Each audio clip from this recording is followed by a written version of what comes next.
कैसे होने चाहिए? क्या वचन भ्रम में डालने वाले होने चाहिए या भ्रम से निकालने वाले होने चाहिए? बोलिए। वचन जो हैं वो भ्रम में डालने वाले होने चाहिए या भ्रम से निकालने वाले होने चाहिए? बोलिए। भ्रम से निकालने वाले होने चाहिए। भ्रम क्या है? तुम भ्रम में हो या नहीं हो, पहले तो ये कंफर्म करो। हैं? भ्रम में हो? भ्रम में कहाँ हो? मंदिर में बैठी हो, पूजा कर रही हो, भगवान के दर्शन कर रहे हो, अभिषेक कर रहे हो, तो भ्रम में कैसे हो आप? भ्रम में हो कि नहीं? यही नहीं पता भ्रम में है कि नहीं है, क्योंकि जिसको कन्फर्म पता होगा वो दृढ़ता से जवाब देगा, और जिसको कन्फर्म नहीं पता होगा वो कहेगा हाँ देख लेते, जो पता नहीं माता जी अब क्या बोलेंगे वो देख लेते हैं।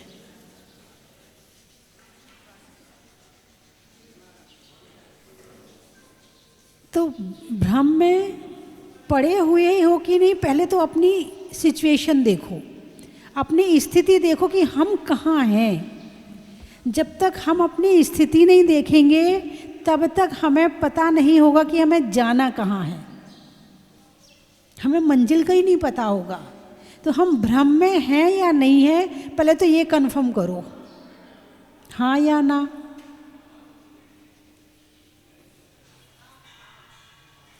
भ्रम किसे कहते हैं? जो मेरा नहीं है अब मेरा लगता है, मेरा नहीं है और मेरा लगता है, उसका नाम है भ्रम। तो संसार में जितनी वस्तुएं हैं वो मेरी हैं या नहीं हैं? है या नहीं है? नहीं है। लगती हैं कि नहीं लगती हैं? और यही भ्रम है, और इसी भ्रम को तोड़ने का नाम है अज्ञान, वैराग्य। क्या नाम है? वैराग्य। इसी भ्रम को तोड़ने का नाम है धर्म। धर्म क्यों करते हैं? इसी भ्रम को तोड़ने के लिए करते हैं, या भ्रम को बनाने के लिए करते हैं? बोलिए, किस लिए करते हैं धर्म? भ्रम को तोड़ने के लिए या भ्रम को बनाने के लिए? भगवान के दर्शन करने के बाद भ्रम टूटना चाहिए या भ्रम बढ़ना चाहिए? भगवान से क्या मांगते हो? भ्रम वाली वस्तु मांगते हो या भ्रम टूटने वाली मांगते हो?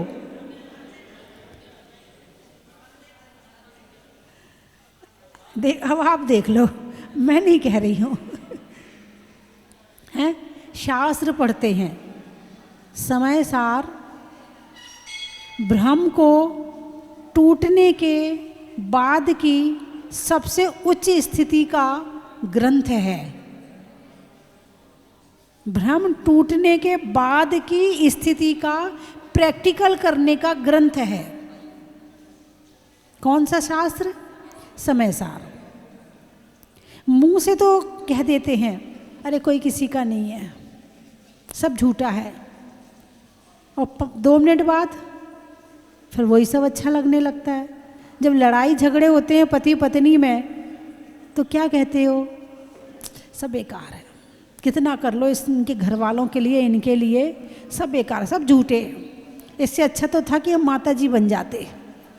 अरे बोलिए ना, कई बार लगता कि नहीं लगता?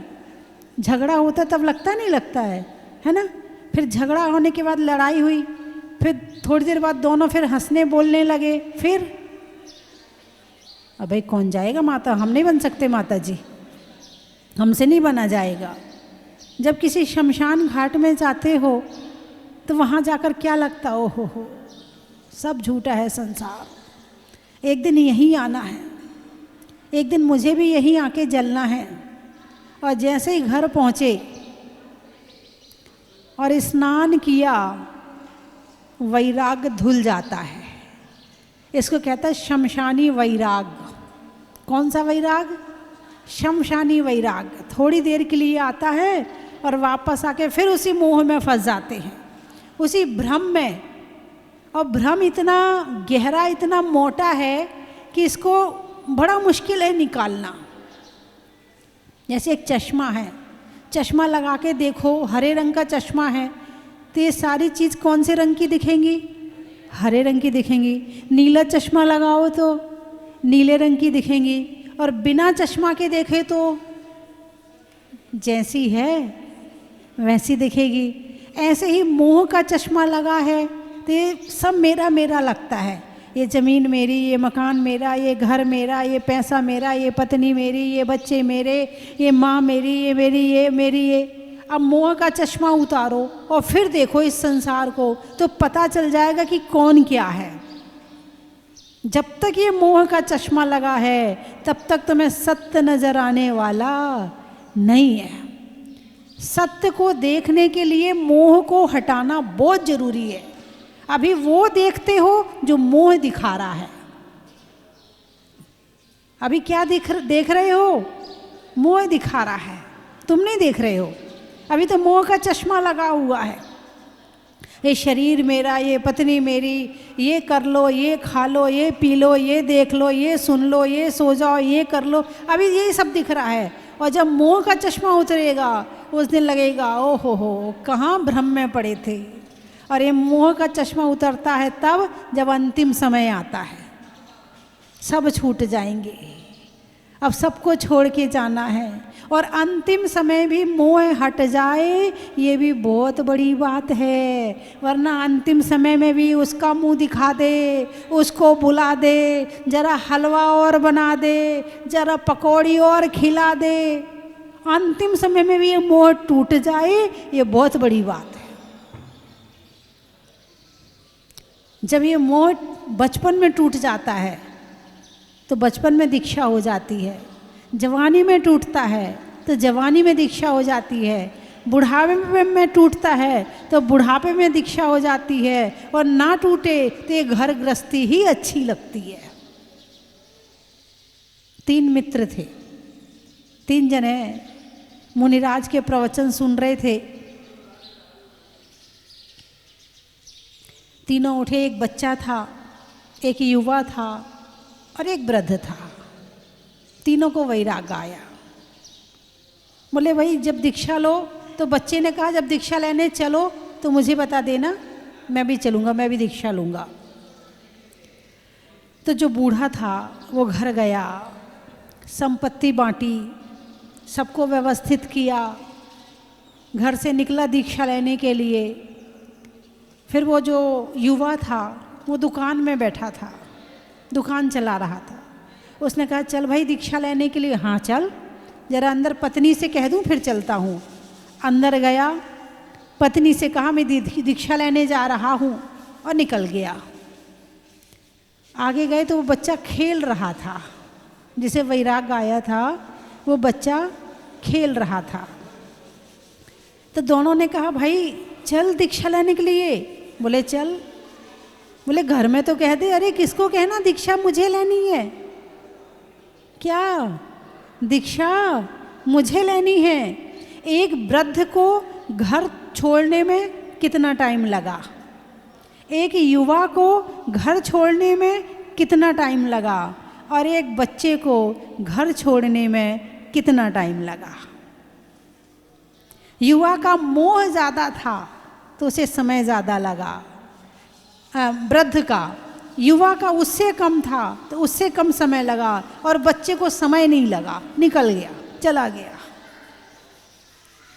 आचार्य कुंद स्वामी ने 11 वर्ष में दीक्षा ले ली, उनका मोह 11 वर्ष में छूट गया।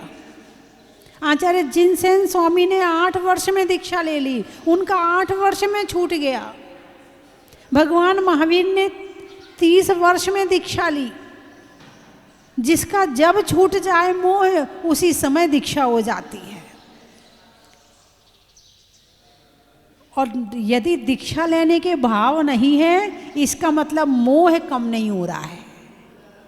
क्या मोह कम नहीं हो रहा है? ये मोह तुम्हें सत्य देखने नहीं दे रहा है, ये मोह तुम्हें सत्य जानने नहीं दे रहा है। जिस दिन सत्य देखने और जानने को मिल जाएगा उस दिन ये घर छूट जाएगा। बात समझ में आई कि नहीं आई? भ्रम और भ्रमण, भ्रमण शब्द सुना है? कहाँ जा रहे हो? भ्रमण करने जा रहे हैं। अभी तक क्या किया है? 84 लाख योनियों में भ्रमण किया है। जो भ्रम में रहता है वो भ्रमण करता है, और जिसका भ्रम टूट जाता है वो भगवान बन जाता है। अरे बोलिए ना, हाँ या ना? आपको सही लग रहा नहीं लग रहा है? तो अभी कहाँ पड़े हो? भ्रम में पड़े हो हैं? तो स्वाध्याय, इसको तोड़ने का सबसे पहला साधन है स्वाध्याय। स्वाध्याय 5 तरह का होता है: वाचना, प्रच्छना, आमनाय, अनुप्रेक्षा और उपदेश। ये 5 तरह का स्वाध्याय है। वाचना, पढ़ना, प्रच्छना, जब भ्रम टूटता है तो अनेक प्रश्न मन में खड़े होते हैं। ये क्या है? ये कैसे होता है? ये कैसे करना है? ये क्यों करना चाहिए? प्रच्छना, वाचना के बाद प्रच्छना, है ना? आमनाय, उसके अनुसार चलना। अनुप्रेक्षा, जो आपने पढ़ा है उसका बार बार चिंतन करना, मनन करना, 12 भावनाओं का चिंतन मनन करना, जो वैराग्य को जन्म देने वाली हैं। ऐसी 12 भावना हैं तो उनका चिंतन मनन करना अनुप्रेक्षा। और उपदेश, यदि प्रवचन भी सुन रहे हो तो स्वाध्याय हो रहा है। स्वाध्याय के 5 भेद हैं। तो सबसे पहले 4 अनुयोगों का स्वाध्याय किया जाता है: प्रथमानुयोग, करणानुयोग, चरणानुयोग, द्रव्यानुयोग। प्रथमानुयोग से जाना धर्म कैसा होता है, किसने किया था, उसका फल उसे कैसे मिला था। जब आप छोटे थे तो आपको कैसे समझाया जाता था? कहानी के द्वारा। नानी क्या सुनाती थी? कहानी सुनाती थी। दादी क्या सुनाती थी? कहानी सुनाती थी। सीधे ये नहीं कहा था कि चोरी नहीं करना चाहिए, नहीं, पहले ये प्रैक्टिकल दिखाया किसी कहानी के माध्यम से, चोरी क्या होती है और चोरी का फल क्या होता है। कहानी सुनाई, फिर कहा कि चोरी नहीं करना चाहिए, है ना? इसी तरह से हिंसा, झूठ, हैं, ये सारे प्रैक्टिकल से समझाए जाते हैं। क्रोध क्यों नहीं करना चाहिए? देखो उसके साथ में ऐसा हुआ था, देखो उसके साथ में ऐसा हुआ था, तो आपको समझ में बात जल्दी आ जाती है। यदि उदाहरण से समझाया जाए तो जल्दी समझ में आ जाती है, और बिना उदाहरण के समझाया जाए तो समझ में नहीं आती है। तो इसीलिए सबसे पहले प्रथमानुयोग, राम ने क्या किया, कैसा जीवन जिया, जीवन कैसा होना चाहिए। रावण ने क्या किया, दोनों पक्ष उपस्थित किए, राम का और रावण का, एक बुराई का एक अच्छाई का। कितनी शक्तियाँ हों लेकिन बुराई साथ में हो तो ख़त्म हो जाते हैं, और कितना भी कुछ हो लेकिन अच्छाई साथ में हो तो राम जैसे तर जाते हैं।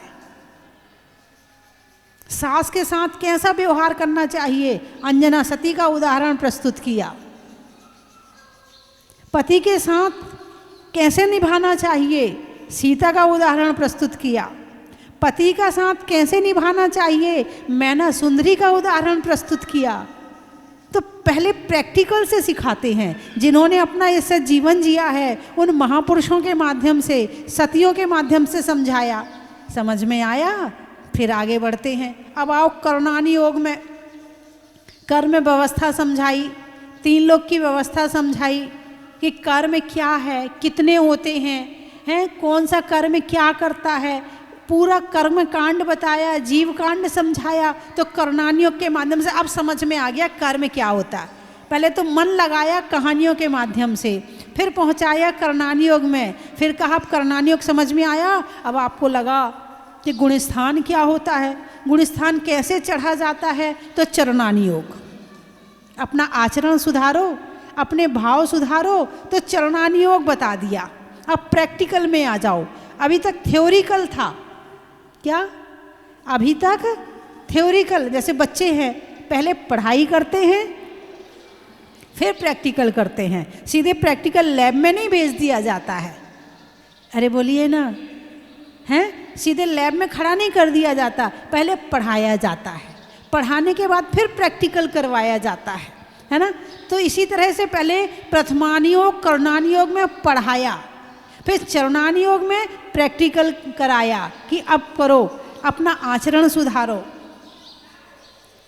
पहले गुण स्थान में हो, चौथे में कैसे पहुंचना है, छठवें में कैसे पहुंचना है, उससे ऊपर कैसे पहुंचना है, क्या क्या होता है, कैसे करना चाहिए, थोड़ा सा प्रैक्टिकल बता दिया, आचरण सुधार दिया। क्या सुधार दिया? आचरण सुधार दिया। आचरण के साथ विचार सुधार दिए, है ना। तो चरणानी योग आ गया। अब आया द्रव्यानी योग। अभी तक क्या समझा था?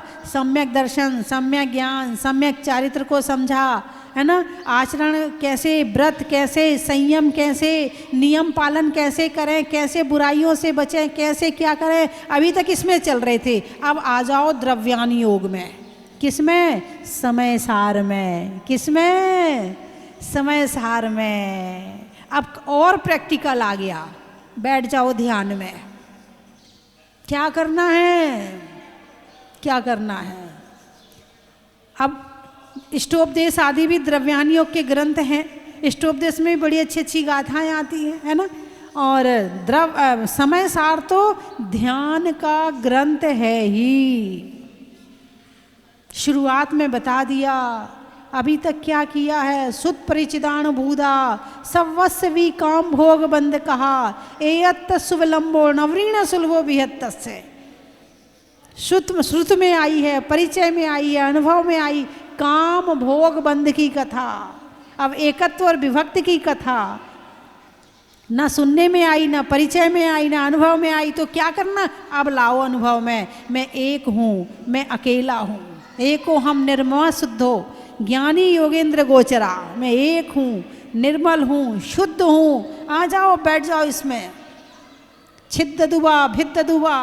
पहले 22 परिचय बताए, फिर 22 परिचय करने का प्रैक्टिकल कैसे करना है वो समय सार में बताया।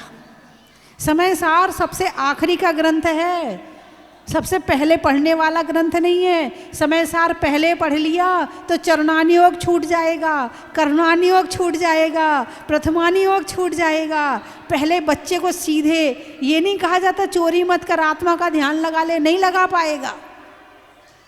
पहले धीरे धीरे धीरे धीरे करके उसे सीढ़ियाँ चढ़ाई जाती हैं, फिर छत पे पहुँचाया जाता है। तो द्रव्यानी योग छत में पहुँचने वाला ग्रंथ है। और पढ़ना भी जरूर है, छोड़ना भी नहीं है।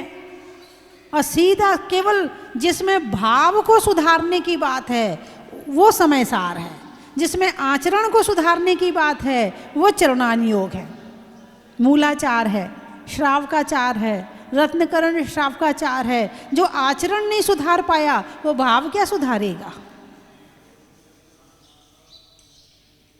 तो भ्रम तोड़ने का जैसे ही समय सार हाथ में आता है और समय सार आत्मा से पढ़ लो, तो जैसे एक शराबी शराब के नशे में रहता है और समय सार यदि आत्मा से गहराई से पढ़ लो तो 24 घंटे ये सारी चीज़ें दूसरी नज़र आती हैं। सब बेकार है, सब पराया है, सब पर है। स्व मैं आत्मा हूँ। समय सार को आत्मा से पढ़ लो तो ये दुनिया अपने आप ही दूर नज़र आती है। एक भाव पूरे समय बना रहता है, पूरे समय मन में एक विचार चलता रहता है। छिद्द दुआ भिद्द दुआ, तन अलग है, शरीर अलग है। शरीर को चाहे छेद दो, भेद दो, ये फिर भी मेरा नहीं है।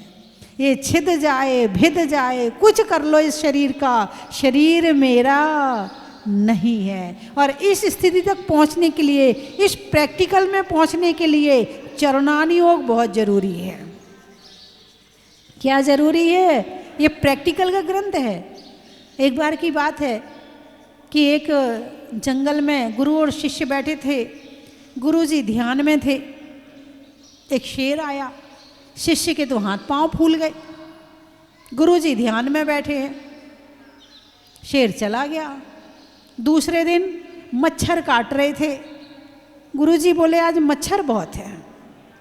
शिष्य बोला, गुरुजी कल तो आपको शेर का पता नहीं चला और आज आपको मच्छर का पता चल रहा है।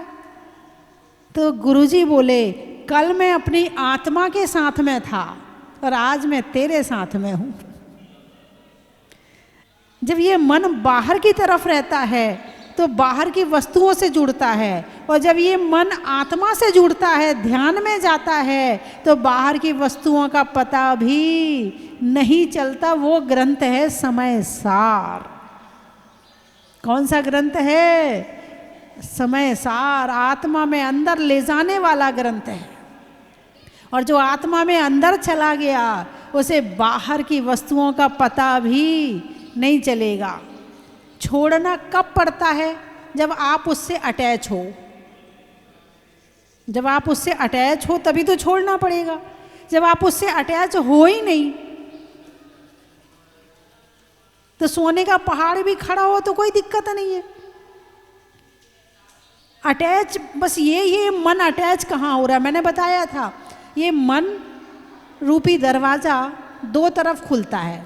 जैसे आपके घर का दरवाज़ा एक तरफ खुलता है, लेकिन ये मन रूपी दरवाज़ा दोनों तरफ खुलता है। इसे अंदर आत्मा से जोड़ो तो ये अंदर आत्मा से अटैच हो जाता है, और इसे बाहर की वस्तुओं से जोड़ो तो ये बाहर से अटैच हो जाता है। ये दोनों तरफ खुलता है। तो अभी तक आपने कहाँ खोला है? कभी अंदर की तरफ खोला? नहीं खोला, नहीं खोला, बाहर ही खोल के रखा है। आ जाओ, जितने कर्म आने हैं आ जाओ, आ जाओ। और जब अंदर से जुड़ोगे ना, ऐसा आनंद आएगा। आपने अभी तक बाहर की दुनिया देखी है, जिस दिन आत्मा के ध्यान की दुनिया देखोगे ना, ये बाहर की दुनिया भूल जाओगे। भगवान के पास में क्या है? अच्छा, आपके पास में मकान है कि नहीं? अरे बोलिए ना। है? गाड़ी है? अच्छा, सोना चांदी वो भी है ना? अच्छा, परिवार वो भी है। तो आपके पास कोई दुख तो नहीं है? अरे बोलिए ना। सब कुछ है तो सही, अब काय का दुख है ना? कोई दुख नहीं है। तो इसका मतलब ये हुआ भगवान सबसे ज़्यादा दुखी है।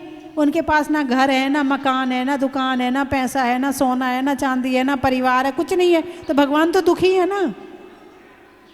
अरे कुछ तो बोलो, गलत बोलो, बोलो तो सही, दिमाग चलाओ तो सही। जब तक ये दिमाग यहाँ नहीं चलेगा ना तो ये बाहर ही चलता रहेगा। अब बताओ, भगवान दुखी है कि नहीं है?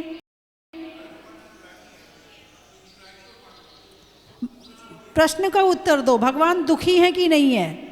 आप सुखी हो कि नहीं है? देख लो, उत्तर देने के पहले सोच लेना मैं फिर क्या कहूँगी। आप दुखी हैं या नहीं है?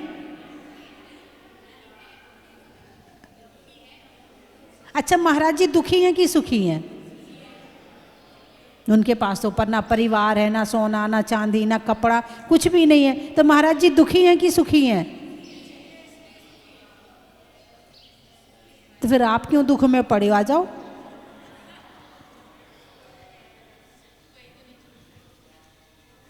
एक एक झटके में छूटेगा। गणेश प्रसाद वर्णी जी का एक उदाहरण आता है कि एक बार एक व्यक्ति उनके पास आया, महाराज दीक्षा तो मैं लेना चाहता हूँ, ये घर वाले नहीं छोड़ते हैं मुझे। क्या कहा? दीक्षा तो मैं लेना चाहता हूँ, ये घर वाले नहीं छोड़ते मुझे। आप कुछ बताओ मुझे ताकि मैं दीक्षा लेने के लिए घर छोड़ के आ जाऊँ, ये घर वाले मुझे छोड़ दें। बोले कल सुबह 9 बजे आना। 9 बजे आए तो उन्होंने अंदर से कुंडी लगा ली, खिड़की खोल ली, और जो उस कमरे में एक खंबा था उसको पकड़ के खड़े हो गए। अब व्यक्ति ने दरवाज़ा खटखटाया, बोले ये खंबा नहीं छोड़ रहा मुझे। आवाज़ आई तो खिड़की की तरफ गया। बोले क्या कर रहे हो वर्णी जी? बोले ये खंबा मुझे छोड़ ही नहीं रहा, मैं दरवाज़ा कैसे खोलूं? बोले आप ही कैसी बात करते, इतने ज्ञानी, खंबे ने आपको पकड़ा कि आपने खंबे को पकड़ा? बोले ये खंबे ने मुझे पकड़ लिया है। बोले नहीं, आपने खंबा पकड़ा हुआ है। अब उसे लगा कि कुछ ना कुछ शिक्षा दे रहे हैं। तब बन्नी जी मुस्कुराए, दरवाज़ा खोला, भैया घर वालों ने तुझे नहीं पकड़ा है, तूने घर वालों को पकड़ा है, तो इसलिए नहीं छूट पा रहा है, तेरा मोह नहीं छूट पा रहा है। और जिस दिन ये मोह छूटेगा छोड़ने में देर नहीं लगेगी। भोजन थाली में भोजन रखा है, सब लोग भोजन करने के लिए बैठे, अचानक एक व्यक्ति आया दौड़ा दौड़ा, बोले अरे अरे रुक जाओ, भोजन नहीं करना। बोले क्यों? बोले खाने में वो छिपकली गिर गई, खाओगे? क्यों क्यों क्यों नहीं खाओगे? पता चल गया, ज्ञान हो गया।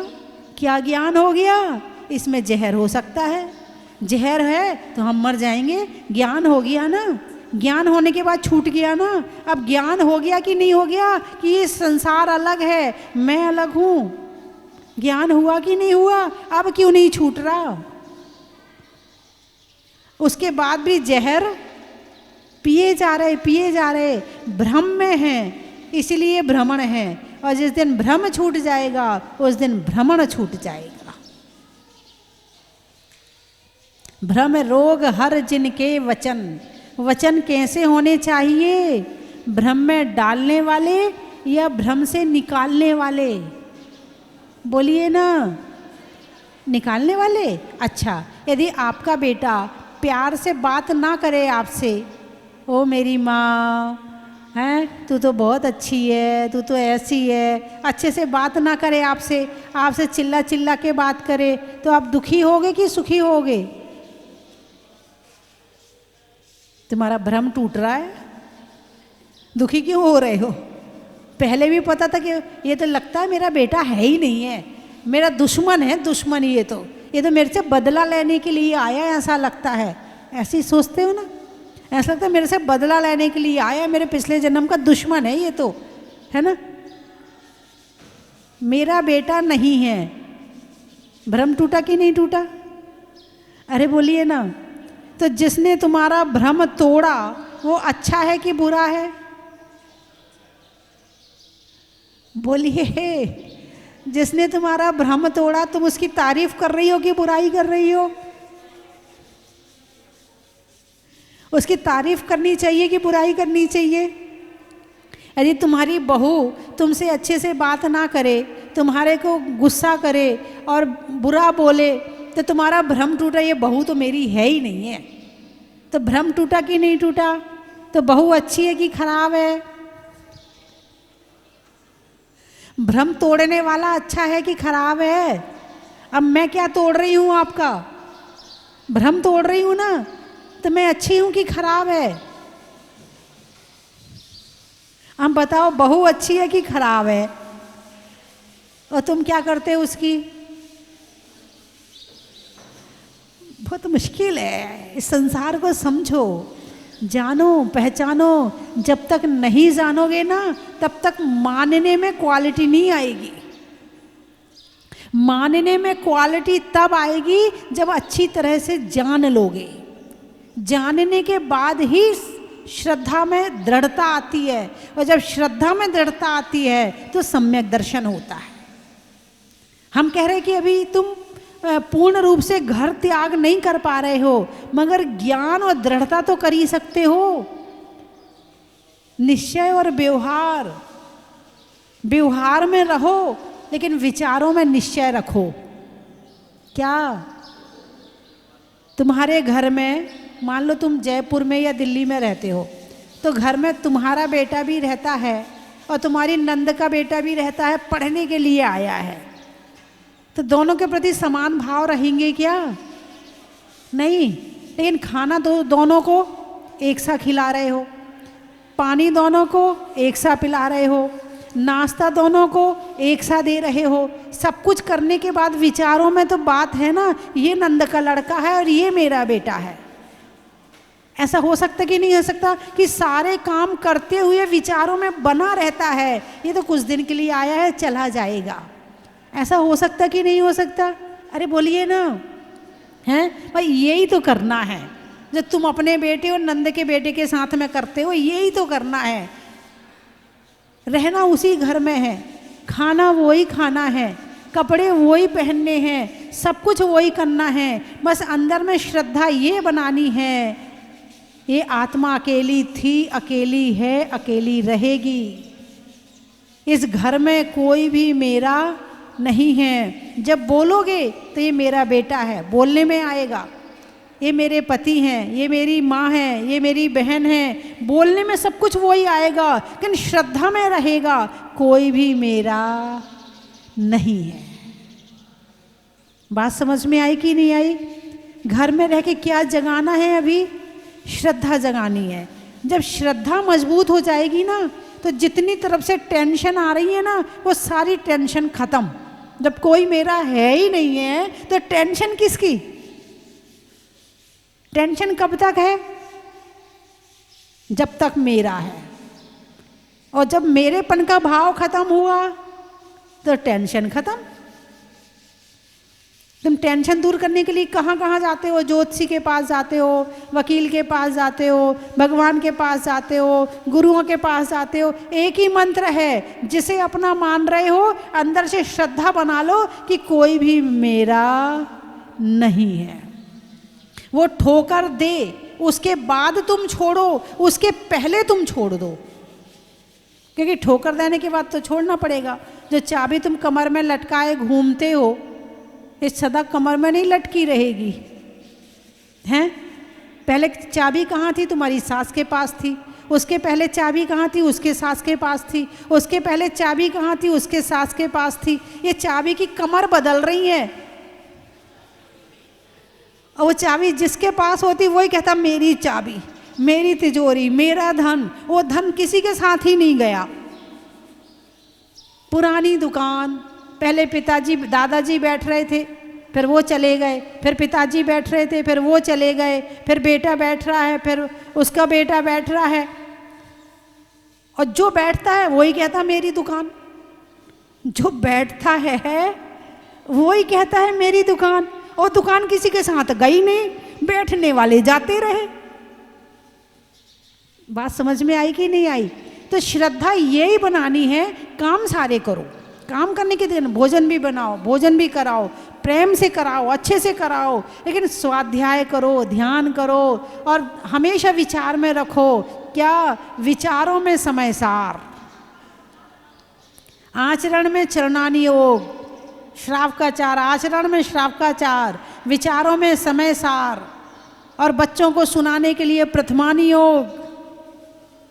जब अपना जीवन ऐसे बनाओगे ना, फिर नहीं कहोगे कि हम दुखी हैं। फिर तो यूँ लगेगा भगवान जैसे आप सुखी हो ना, बस थोड़ा थोड़ा तो मुझे भी मिलने लगा, ज़्यादा तो नहीं, थोड़ा थोड़ा तो मुझे भी मिलने लगा। और जब थोड़ा थोड़ा मिल गया तो पुरुषार्थ फिर ज़्यादा के लिए भी करोगे। बोलिए हाँ या ना? जैसे एक कैदी जेल में रहता है, तो जेल में रहना उतना बुरा नहीं है, लेकिन जेल में रहकर गलत काम करना बुरा है। विचार क्या है? मुझे इस जेल से छूटना है। तो जो कैदी ईमानदारी से रहता है, लड़ता झगड़ता नहीं है, जो कैदी अच्छे आचरण के साथ में रहता है, जेलर की बात मानता है, वहाँ के लोगों के साथ सहयोग की भावना से रहता है, उसे 2 साल पहले छुट्टी मिल जाती है। भाई ये लड़का सुधर गया, अब इसको बाहर निकाल दो। बात समझ में आई कि नहीं आई? अब इस बाहर के जीवन से मुक्ति प्राप्त करने के लिए अपना आचरण सुधारना जरूरी है, तो हमें इस जेल से मुक्ति मिलेगी, इन 4 गतियों से मुक्ति मिलेगी, इन 4 जो आयु में हम जी रहे हैं इससे मुक्ति मिलेगी। वरना 4 गति 84 लाख योनियों में गलती करते रहेंगे और जेल में पड़े रहेंगे। जो जेल में रह के ज़्यादा गलती करता है उसकी सज़ा बढ़ा दी जाती है, और जो जेल में रह के गलती कम करता है या नहीं करता है उसकी सज़ा भी घटा दी जाती है। बस ये संसार एक जेल है, इस जेल से निकल के मोक्ष जाना है। और तो यहाँ जितनी गलती करोगे ये संसार और बढ़ता चला जाएगा, और जितने अच्छे से रहोगे उतना आप जल्दी मोक्ष पहुँच जाओगे। बस सीधा सीधा गणित है ये।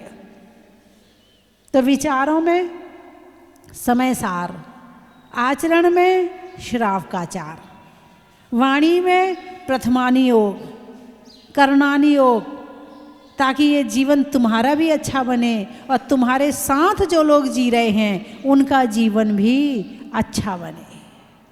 सामने वाले के को सुधारने के चक्कर में तुम मत बिगड़ जाना, नहीं तो सामने वाले को सुधारते सुधारते तुम ही बिगड़ जाओ। अक्सर दुनिया में यही हो रहा है ना? अरे बोलिए ना, हाँ या ना? तो महाराज जी ने दीक्षा क्यों ली? अरे बोलिए ना, महाराज जी ने दीक्षा क्यों ली?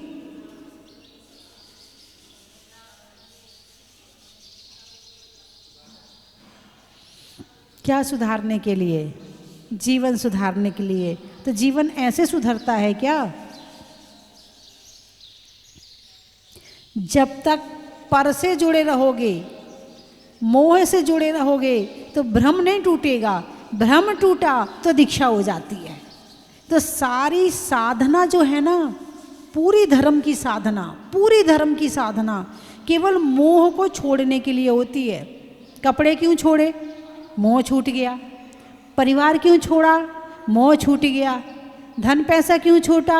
मोह छूट गया। हैं, बाल क्यों निकाले? केशलौंच क्यों किए? आपको बालों से मोह है कि नहीं है?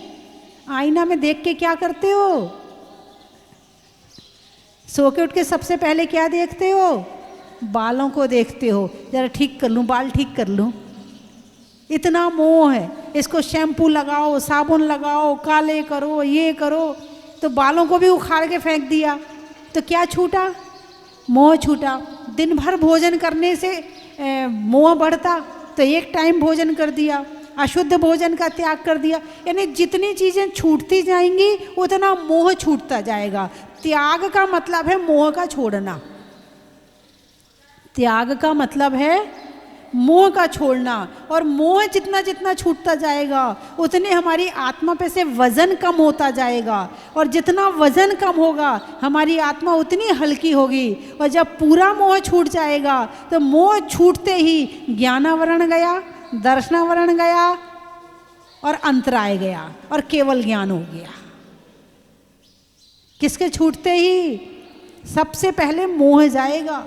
ये जितने पाप करवा रहा है, जितनी भी गलतियां करवा रहा है, जितना भी ये गड़बड़ करवा रहा, ये मोह करवा रहा है। तो सबसे, और मोह का दूसरा नाम है भ्रम, और भ्रम का दूसरा नाम है मोह, और भ्रम और मोह का दूसरा नाम है मिथ्यात्व। क्या नाम है? मिथ्यात्व। तो सब कुछ क्यों छोड़ना है? इसीलिए छोड़ना है कि ये भ्रम छूट जाए।